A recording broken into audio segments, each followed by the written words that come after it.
ಇದೆಲ್ಲದ್ರ ಬಗ್ಗೆ ಮತ್ತಷ್ಟು ಮಾಹಿತಿಯನ್ನು ನೀಡ್ತಾರೆ ನ್ಯೂಸ್ ಡೆಸ್ಕ್ ಇಂದ ನಮ್ಮ ಔಟ್ಪುಟ್ ಎಡಿಟರ್ ಆಗಿರುವಂತ ಮಧು ಎಂ ಮುತ್ತುವಳ್ಳಿ ನಮ್ಮ ಜೊತೆ ನೇರ ಸಂಪರ್ಕದಲ್ಲಿ ಜಾಯ್ನ್ ಆಗ್ತಾ ಇದ್ದಾರೆ. ಮಧು, ಯಾರೋ ಒಬ್ರು ಈ ರೀತಿಯಾಗಿ ಸ್ಟೇಟ್ಮೆಂಟ್ ಕೊಟ್ಟಿದ್ರೆ ಅದನ್ನ ಅಷ್ಟಾಗಿ ಸೀರಿಯಸ್ ಆಗಿ ಕನ್ಸಿಡರ್ ಮಾಡ್ಲಿಕ್ಕೆ ಆಗ್ತಿರ್ಲಿಲ್ಲ. ಆದ್ರೆ ನಮ್ಮ ರಾಜ್ಯ ರಾಜಕೀಯದ ಪ್ರತಿಯೊಂದು ವಿಚಾರಗಳು ಕೂಡ ಗೊತ್ತಿರುವಂತ ಕೆಲವು ನಾಯಕರ ಪೈಕಿ ದೇವೇಗೌಡರು ಕೂಡ ಒಬ್ರು. ರಾಜ್ಯದ ಚುನಾವಣಾ ಚಾಣಕ್ಯ ಅಂತ ಹೇಳಿದ್ರು ಕೂಡ ತಪ್ಪಾಗ್ಲಿಕ್ಕಿಲ್ಲ, ಆಕ್ಟಿವ್ ಪೊಲಿಟಿಷಿಯನ್ ಕೂಡ. ದೇವೇಗೌಡರ ಈ ಸ್ಟೇಟ್ಮೆಂಟ್ ಅನ್ನ ಯಾವ ರೀತಿಯಾಗಿ ಅರ್ಥೈಸಬಹುದು? ಇದು ಏನ್ ಮೆಸೇಜ್ ಅನ್ನ ಪಾಸ್ ಮಾಡ್ತಾ ಇದೆ?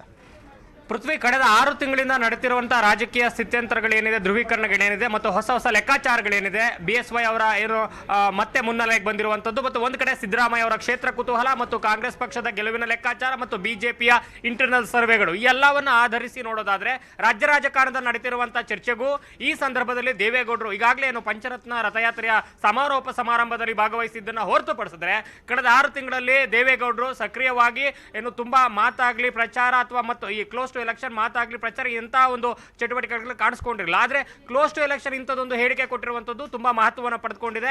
ಇಬ್ಬರು ಮಾಜಿ ಸಿಎಂಗಳ ನಡುವೆ ಒಂದು ರೀತಿಯ ಹೊಂದಾಣಿಕೆ ಒಪ್ಪಂದ ಏನಿದೆ ಅನ್ನುವಂಥದ್ದು ನನಗೆ ಗೊತ್ತಿದೆ ಅನ್ನುವಂಥ ಮೂಲಕ ಮತದಾರರಿಗೆ ಮತ್ತು ಏನು ಹಳೆ ಮೈಸೂರಿಗೆ ಹೊಸದಾದ ಒಂದು ಸಂದೇಶವನ್ನು ಕೊಟ್ಟಿದ್ದಾರೆ. ಈ ಮೂಲಕ ವರುಣಾ ಕ್ಷೇತ್ರದ ಮೇಲಿರುವಂತಹ ಕುತೂಹಲ ಏನು ಯಡಿಯೂರಪ್ಪನವರು ಎಲ್ಲರಿಗಿಂತ ಮುಂಚೆ ಬಿಜೆಪಿಯ ಸಂಪ್ರದಾಯವನ್ನ ಮೀರಿ ತಮ್ಮ ಕ್ಷೇತ್ರದ ಉತ್ತರಾಧಿಕಾರಿ ಅನ್ನೋ ರೀತಿ ವಿಜೇಂದ್ರ ಅವರ ಹೆಸರನ್ನ ಶಿಕಾರಿಪುರಕ್ಕೆ ಪ್ರಸ್ತಾಪ ಮಾಡಿದ್ದು ಮತ್ತು ಕೋಲಾರದಲ್ಲಿ ಸಿದ್ದರಾಮಯ್ಯರ ಹೆಸರು ಹೆಚ್ಚು ಮುನ್ನೆಲೆಗೆ ಬಂದಂತಹ ಸಂದರ್ಭದಲ್ಲಿ ಕೋಲಾರದಲ್ಲಿ ಅವರು ನಿಲ್ಲೋದಿಲ್ಲ, ಇದೆಲ್ಲವೂ ಕೂಡ ತಂತ್ರ ಅಂತ ಎಲ್ಲರಿಗಿಂತ ಮುಂಚೆ ಯಡಿಯೂರಪ್ಪನವರು ಹೇಳಿದ್ದಿರಬಹುದು. ಇದೆಲ್ಲವನ್ನು ಕೂಡ ನೋಡೋದಾದ್ರೆ ಇವತ್ತಿನ ದೇವೇಗೌಡರ ಹೇಳಿಕೆಗೂ ಮತ್ತು ಈ ಎಲ್ಲ ಬೆಳವಣಿಗೆಗಳಿಗೂ ಒಂದು ರೀತಿ ಸಂಬಂಧ ಏನು ಖಂಡಿತ ಕಲ್ಪಿಸುವಂತ ಒಂದು ಅವಕಾಶ ಇಲ್ಲಿ ಸಾಧ್ಯತೆಗಳಿದೆ. ಅದರ ಹೊರತಾಗಿ ಯಾರ ಬಿ ಟೀಮ್, ಯಾಕಂದ್ರೆ ಕಳೆದ 3-4 ತಿಂಗಳುಗಳಿಂದ ನಡೆತಿರುವಂತಹ ವಾಗ್ದಾಳಿಗಳನ್ನು ನೋಡಿದ್ರೆ ಬಿಜೆಪಿ ಅಥವಾ ಬಿಜೆಪಿಯ ನಾಯಕರು, ವರಿಷ್ಠ ನಾಯಕರು ಕೂಡ ಅಮಿತ್ ಶಾ ಸೇರಿದಂತೆ ರಾಜ್ಯ ನಾಯಕರು ಜಾತ್ಯತೀತ ದಳದ ಮೇಲೆ ಮುಗಿಬಿದ್ದಂಥ ರೀತಿ ಕಳೆದ ಒಂದೂವರೆ ತಿಂಗಳಲ್ಲಿ ಆದಂಥ ಬದಲಾವಣೆಗಳು, ಆಗಿರುವಂಥ ಒಂದು ಲೆಕ್ಕಾಚಾರಗಳು ಮತ್ತು ಆ ಒಂದು ಏನು ಪ್ರಮಾಣದಲ್ಲಿ ಇಲ್ಲದೇ ಇರುವಂಥ ಒಂದು ವಾಗ್ದಾಳಿಗಳು ಮತ್ತು ಟೀಕೆಗಳನ್ನು ನೋಡಿದ್ರೆ ಈ ಕಾಂಗ್ರೆಸ್ ಏನು ಹೇಳಲಿಕ್ಕೆ ಹೊರಟಿದೆ, ಕಳೆದ ಏನು ಪ್ರೆಸ್ ಮೀಟ್ ಅಲ್ಲಿ ಏನು ನಾಯಕರ ಪಕ್ಷ ಸೇರ್ಪಡೆ ಸಂದರ್ಭದಲ್ಲಿ ಸಿದ್ದರಾಮಯ್ಯ ಅವರು ಹೇಳಿದ್ರು ಬಿಜೆಪಿಯ ಬಿ ಟೀಮ್ ಆಗಿ ಮತ್ತೆ JDS ಹೊಸ ಲೆಕ್ಕಾಚಾರಗಳನ್ನು ಆಕಾಂಕ್ಷೆಗಳನ್ನು ಇಟ್ಕೊಂಡಿದೆ. ಈ ಸಲವೂ ಕೂಡ ಮೈತ್ರಿಯ ಲೆಕ್ಕಾಚಾರದಲ್ಲಿ ಕಣಕ್ಕಿಳಿತಾ ಇದೆ, ಹೊಂದಾಣಿಕೆಯನ್ನ ಮಾಡಿಕೊಳ್ಳುತ್ತೆ.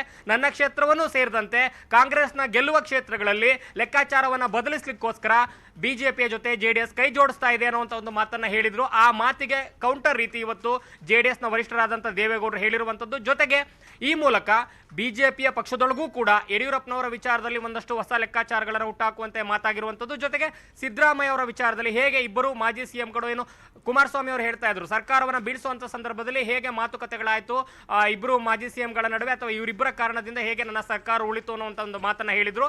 ಆದರೆ ಎಕ್ಸ್ಟೆಂಡೆಡ್ ವರ್ಷನ್ ರೀತಿ ಇದು ಕಾಣಿಸ್ತಾ ಇದೆ. ಆದ್ರೆ ಕ್ಲೋಸ್ ಟು ಎಲೆಕ್ಷನ್ ದೇವೇಗೌಡರ ಮಾತು ಮಹತ್ವವನ್ನು ಪಡೆದು ಈಗ ಸಂದರ್ಭ ಅಷ್ಟೇ ಬದಲಾಗಿದೆ. ಸಿದ್ದರಾಮಯ್ಯನವರ ಗೆಲುವು ಮತ್ತೆ ಸೋಲಿನ ವಿಚಾರದಲ್ಲಿ ನೋಡೋದಾದ್ರೆ ಚಾಮುಂಡೇಶ್ವರಿ ಕ್ಷೇತ್ರದಲ್ಲೂ ಕಳೆದ ಬಾರಿ ಇಬ್ಬರು ಮಾಜಿ ಸಿಎಂಗಳ ಒಪ್ಪಂದದ ಹಿನ್ನೆಲೆಯಲ್ಲೇ ಸಿದ್ದರಾಮಯ್ಯನವರನ್ನ ಸೋಲಿಸ್ಲಿಕ್ಕೆ ಈಸಿ ಆಗಿದ್ದು. ಈಗ ಸಂದರ್ಭ ಬದಲಾಗಿರಬಹುದು. ಅಕಸ್ಮಾತ್ ದೇವೇಗೌಡರು ಹೇಳಿದ್ದು ನಿಜನೇ ಆಗಿದ್ರೆ, ನಿಜ ಅಂತ ಇಟ್ಕೊಂಡೆ ನಾವು ಮಾತನಾಡೋದಾದ್ರೆ ಯಡಿಯೂರಪ್ಪನವರು ಯಾವ ಕಾರಣಕ್ಕೆ ಸಹಕಾರ ಕೊಡ್ತಾರೆ ಅಂತ ಇನ್ನರ್ ಪೊಲಿಟಿಕ್ಸ್ ಏನಿದೆ ಇದರಲ್ಲಿ? ಅದು ಇನ್ಸೈಡ್ ಪಾಲಿಟಿಕ್ಸ್ ನೋಡೋದಾದ್ರೆ ಈಗ ನೋಡಿ, ಶಿವಮೊಗ್ಗ ಏನು ಶಿಕಾರಿಪುರದಲ್ಲಿ ಸಾದರ ಲಿಂಗಾಯತರು ಹೆಚ್ಚಿದ್ದಾರೆ. ಯಾಕೆ ಅಲ್ಲಿ ಕಾಂಗ್ರೆಸ್ ನಾಯಕರು ಯಾವುದೇ ಸಾದರ ಲಿಂಗಾಯತ ಮುಖಂಡರನ್ನ ಕಣಕ್ಕಿಳಿಸುವಂತ ಪ್ರಯತ್ನಗಳನ್ನ ಮಾಡಲ್ಲ? ಯಾಕೆ ಇದುವರೆಗೆ ಏನು ಕಳೆದ 5 ದಶಕಗಳಲ್ಲಿ ಏನು ಯಡಿಯೂರಪ್ಪನವರ ರಾಜಕಾರಣ ನಿರಾತಂಕವಾಗಿ ನಡೆಯುವಂತೆ ಎಲ್ಲೋ ಒಂದು ರೀತಿ ಪೂರಕ ವಾತಾವರಣ ಕಟ್ಕೊಡೋದ್ರಲ್ಲಿ ಕಾಂಗ್ರೆಸ್ ಪಾತ್ರ ಕೂಡ ಇದೆಯಾ ಅಂತ ಕಾಣಿಸುತ್ತೆ. ಇನ್ನು ವರುಣಾದಲ್ಲಿ ಈ ಸಲ ಏನು ಈಗಾಗಲೇ ಏನು ಪಕ್ಷದಲ್ಲಿ ಎಲ್ಲಾ ವರಿಷ್ಠ ನಾಯಕರು ಕೂಡ ವಿಜೇಂದ್ರ ಅವರ ಏನು ಕಣಕ್ಕಿಳಿಸೋದ್ರ ಬಗ್ಗೆ ಒಂದು ರೀತಿ ಸಮ್ಮತಿ ಅಥವಾ ಆ ಒಂದು ಸಂದೇಶವನ್ನ ಪರೋಕ್ಷವಾಗಿ ಕೊಡ್ತಾ ಇರುವಂತಹ ಸಂದರ್ಭದಲ್ಲಿ ಯಡಿಯೂರಪ್ಪನವರು ಕಡಾಖಂಡಿತವಾಗಿ ವರುಣಾದಲ್ಲಿ ವಿಜೇಂದ್ರ ಸ್ಪರ್ಧೆ ಮಾಡೋದಿಲ್ಲ ಅಂತ ಒಂದು ಮಾತನ್ನ ಯಾಕೆ ಹೇಳ್ತಾರೆ? ಅಲ್ಲಿನ ಕದನಕಣದ ಲೆಕ್ಕಾಚಾರಕ್ಕೂ ವರುಣಾದ ಕದನಕಣದ ಲೆಕ್ಕಾಚಾರಕ್ಕೂ ಏನ್ ಸಂಬಂಧ ಇದೆ? ಇಂತಹ ಪ್ರಶ್ನೆಗಳು ಬರುತ್ತೆ. ಇನ್ನು ಇದೇ ಮಾತನ್ನ ನಾವು ತೀರಾ ಏನು ಇತಿಹಾಸದುದ್ದಕ್ಕೂ ನೋಡಿದ್ರೆ ಏನು 67ರಿಂದ ಏನು ಇದು ಹೊಸದೇನಲ್ಲ ಅಂತ ದೊಡ್ಡ ನಾಯಕರ ನಡುವಿನ ಮ್ಯಾಚ್ ಫಿಕ್ಸಿಂಗ್ ಅಥವಾ ಹೊಂದಾಣಿಕೆಗಳು ಅನ್ನುವಂಥದ್ದು ಖುದ್ದು ದೇವೇಗೌಡರನ್ನು ಸೇರಿದಂತೆ ಏನು ಅವರು 85ರ ಚುನಾವಣೆಯಲ್ಲಿ ತಾವು ಜನತಾ ಪಕ್ಷದ ಅಧ್ಯಕ್ಷರಾಗಿದ್ದಂತಹ ಸಂದರ್ಭದಲ್ಲಿ HK ಪಾಟೀಲ್ ಅವರ ತಂದೆ KH ಪಾಟೀಲ್ ರವರು ಏನು ಕಾಂಗ್ರೆಸ್ನ ಅಧ್ಯಕ್ಷರಾಗಿರ್ತಾರೆ.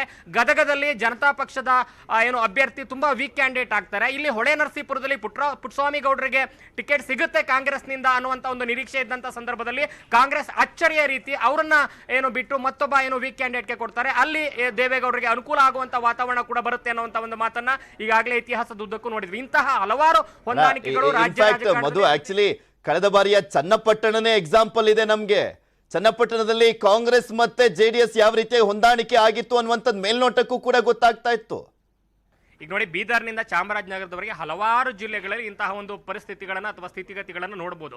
ಹೊಂದಾಣಿಕೆಯ ರಾಜಕಾರಣ ಅನ್ನುವಂಥದ್ದು ಪಕ್ಷಾತೀತವಾಗಿ ಪ್ರಬಲ ನಾಯಕರು, ಸಮುದಾಯದ ನಾಯಕರು ತಮ್ಮ ದೊಡ್ಡ ಮಟ್ಟದ ಏನು ಆಕಾಂಕ್ಷೆಗಳು, ನಿರೀಕ್ಷೆಗಳು ಏನಿರುತ್ತೆ ಭವಿಷ್ಯದ ದೃಷ್ಟಿಕೋನದಿಂದ ಅದಕ್ಕೆ ಪೂರಕವಾಗಿ ಒಂದಷ್ಟು ಸ್ಥಳೀಯವಾಗಿ ಹೊಂದಾಣಿಕೆಗಳನ್ನು ಮಾಡ್ಕೊಂಡಿರ್ತಾರೆ ಅನ್ನುವಂಥದ್ದು ಓಪನ್ ಸೀಕ್ರೆಟ್.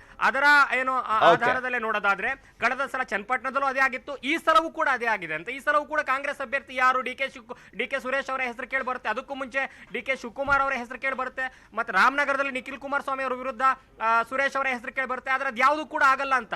ಟಿಕೆಟ್ ಘೋಷಣೆ ಆಗುವಂತ ಸಂದರ್ಭವೇ ಬೇರೆ, ಘೋಷಣೆ ಆದ್ಮೇಲೆ ಏನೋ ಬರುವಂತ ಏನು ಮುಖಗಳೇ ಬೇರೆ. ಇದೆಲ್ಲವನ್ನು ಕೂಡ ನೋಡಿದ್ರೆ ರಾಜ್ಯ ರಾಜಕಾರಣದಲ್ಲಿ ದೊಡ್ಡ ದೊಡ್ಡ ರಾಜಕಾರಣಿಗಳ ನಡುವಿನ ಹೊಂದಾಣಿಕೆ, ಸಾಮರಸ್ಯ ಇದೇನು ಯಾರಿಗೂ ಗೊತ್ತಿಲ್ಲದೆ ಇರೋಂಥ ವಿಚಾರ ಅಲ್ಲ. ಆದ್ರೆ ಈ ಹಂತದಲ್ಲಿ ಯಡಿಯೂರಪ್ಪ ಮತ್ತು ಸಿದ್ದರಾಮಯ್ಯನವರನ್ನ ಚರ್ಚೆಯ ವಿಷಯ ವಸ್ತುವಾಗಿ ಎಳೆತಂದಿರುವಂತ ದೇವೇಗೌಡರ ಒಂದು ಹೇಳಿಕೆ ಏನಿದೆ, ಈ ಹೇಳಿಕೆ ಬಿಜೆಪಿ ಮತ್ತು ಕಾಂಗ್ರೆಸ್ ಎರಡೂ ಪಕ್ಷಗಳೊಳಗೆ ಹೊಸ ಚರ್ಚೆಯನ್ನು ಹುಟ್ಟುಹಾಕದಂತೂ ಹೌದು, ಎಕ್ಸಾಕ್ಟ್ಲಿ. ಥ್ಯಾಂಕ್ ಯು ಮಧು ನಿಮ್ಮೆಲ್ಲ ಮಾಹಿತಿಗಾಗಿ.